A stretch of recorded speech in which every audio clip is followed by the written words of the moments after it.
Okay, number 19 is the tibialis posterior. The origin is the posterior surface of the tibia. The insertion is the navicular. The action is the plantar flexion and inversion of the foot. That's tibialis posterior. Next is flexor digitorum longus, which is number 27. Flexors on the back leg. So we need to,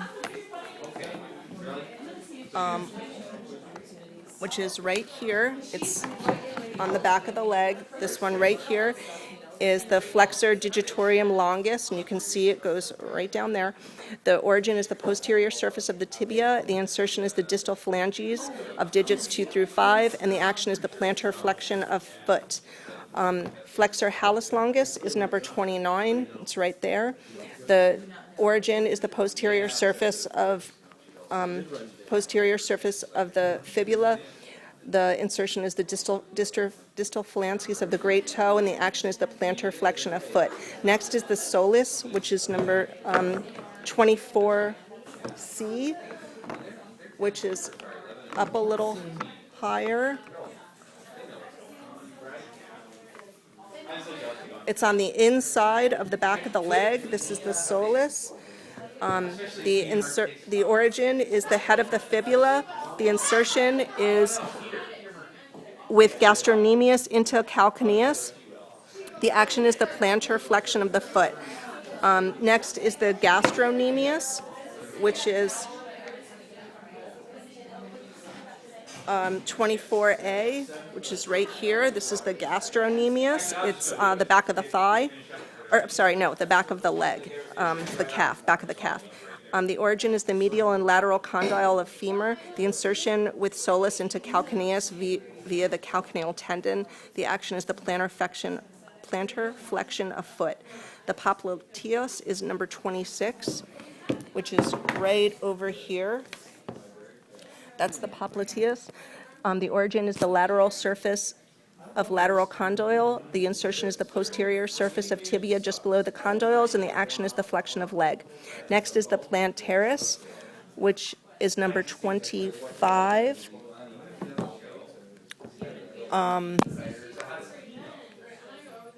Which is right here on the back of the back of the calf, number 25.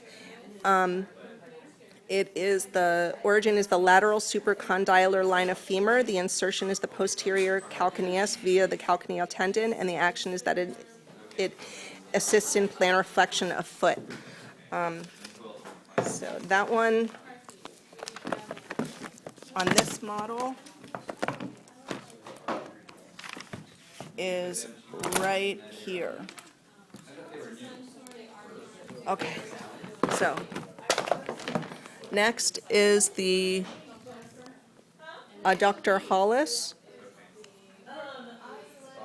which is number 34, which is on the bottom of the foot, I believe. There it is. Right, where is it? I think it's, isn't that it in the middle? Nope, that's 37, 35, 34. It's right on the side.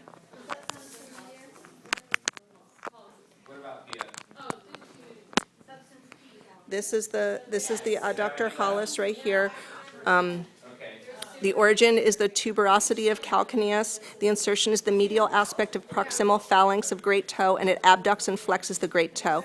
Next is number 36, which is the flexor digitorum brevis, which is on the bottom of the foot right here. It goes to all of the toes.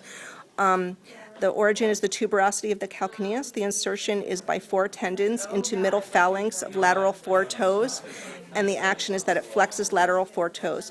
Next is number 30, or is the abductor digiti minimi, which is I did not get that. all right. We're going to go back. Number 34 right here is the abductor digiti minimi. The origin is the tuberosity of tuberosity of calcaneus. The insertion is the lateral side of proximal 5th phalanx, and the action is that it abducts the 5th toe. Abductor hallis is number 32, which is right there. This one on the inside of the arch of the foot, so the medial portion on the foot is the abductor hallis. The origin is the tuberosity of calcaneus. The insertion is the medial aspect of proximal phalanx of great toe, and it abducts and flexes great toe. Next is number 33, which is right next to it here.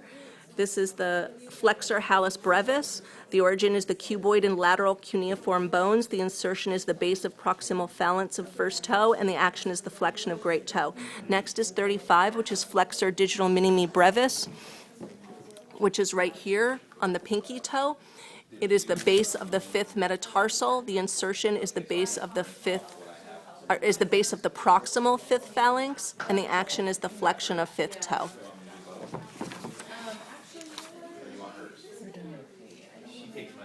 No.